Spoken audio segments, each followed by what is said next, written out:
വീട് പണിയാൻ റോഡ് ലെവലിനേക്കാൾ താഴ്ന്നു കിടക്കുന്ന ഒരു പ്രദേശമാണോ നിങ്ങൾ വാങ്ങിക്കാൻ പോകുന്നത്? നിങ്ങൾ ചില കാര്യങ്ങൾ അറിഞ്ഞിരിക്കേണ്ടതുണ്ട്. ആദ്യമായി തന്നെ നിങ്ങൾ അവിടെ പണിയാൻ പോകുന്ന വീടിന്റെ സ്വഭാവം എന്താണ് എന്നുള്ളത് കൃത്യപ്പെടുത്തേണ്ടതുണ്ട്. ഒരു സാധാരണ രീതിയിലുള്ള ഒരു വീടാണ് നിങ്ങൾ അവിടെ പണിയാൻ പോകുന്നതെന്നുണ്ടെങ്കിൽ ഒരുപാട് റോഡ് ലെവലിൽ നിന്നും താഴ്ന്നു കിടക്കുന്ന ഒരു പ്ലോട്ട് നിങ്ങൾ ഒരിക്കലും തിരഞ്ഞെടുക്കരുത്. നമുക്കറിയാം, മഴവെള്ളം വരുമ്പോൾ അല്ലെങ്കിൽ വെള്ളക്കെട്ട് ഉണ്ടാവാതിരിക്കണമെങ്കിൽ നമ്മുടെ പ്ലോട്ട് എപ്പോഴും റോഡ് ലെവലിനേക്കാൾ ഉയർന്നതായിരിക്കണം.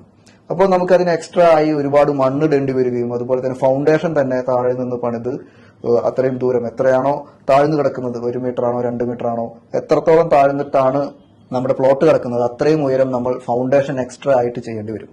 തൊട്ടടുത്ത് കിടക്കുന്ന റോഡ് ലെവലിൽ കിടക്കുന്ന ഒരു സ്ഥലത്തേക്കാൾ പകുതിയോ അതിൽ കുറവോ ഒക്കെ ആയിട്ട് നമുക്ക് ഈ സ്ഥലം ലഭിച്ചാലും നമുക്ക് ഇതിന്റെ ലാൻഡ് ഡെവലപ്മെന്റ്, ഞാൻ നേരത്തെ പറഞ്ഞ പോലെ തന്നെ ഫൗണ്ടേഷനും എക്സ്ട്രാ വരുന്ന ഫൗണ്ടേഷനും അതുപോലെ തന്നെ എർത്ത് ഫില്ലിങ്ങിന് വേണ്ടി വരുന്ന ഒരു ചെലവും ചിലപ്പോൾ നോക്കുമ്പോൾ നമുക്ക് റോഡ് ലെവലിലുള്ള ഒരു പ്ലോട്ട് വാങ്ങുന്നതായിരിക്കാം ചിലപ്പോൾ ലാഭകരം.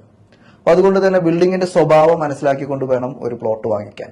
ഇനി നിങ്ങൾ പണിയാൻ പോകുന്ന ഒരു ബിൽഡിംഗ് കൊമേഴ്ഷ്യൽ ബിൽഡിംഗ് അല്ലെങ്കിൽ ഒരു ബേസ്മെന്റ് ഫ്ലോർ ഉള്ള ബിൽഡിംഗ് ആണെന്ന് വിചാരിക്കുക. അങ്ങനെയാണെങ്കിൽ ഒരു താഴ്ന്നു കിടക്കുന്ന പ്രദേശം സെലക്ട് ചെയ്യുന്നത് നല്ലതാണ്.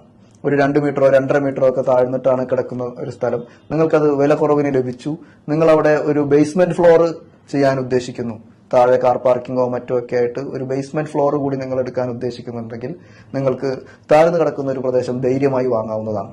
അതുകൊണ്ട് നമുക്ക് മറ്റതിനേക്കാൾ ലാഭം റോഡിന്റെ സെയിം ലെവലിൽ കിടക്കുന്ന ഒരു പ്ലോട്ടിലെ മണ്ണെടുത്ത് മാറ്റി അവിടെ ഒരു ബേസ്മെന്റ് ഫ്ലോർ ഉണ്ടാക്കുന്നതിനേക്കാൾ എത്രയോ ലാഭകരമായിരിക്കും ഒരു താഴ്ന്ന പ്രദേശത്ത് ബേസ്മെന്റ് ഫ്ലോർ ഉണ്ടാക്കാൻ.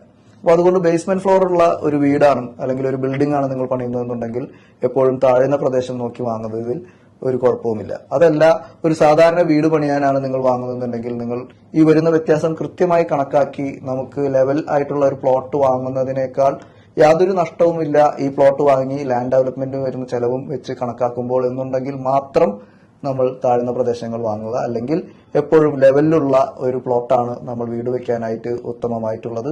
അപ്പോൾ അത് തിരഞ്ഞെടുക്കുമ്പോൾ നിങ്ങൾ ശ്രദ്ധിക്കുക, ബിൽഡിങ്ങിന്റെ സ്വഭാവം ആദ്യം തന്നെ കൃത്യപ്പെടുത്തുക. അതിനായി ഒരു കൺസൾട്ടന്റിനെ ആദ്യമേ തന്നെ കാണിക്കുകയും ചെയ്യുക. താങ്ക്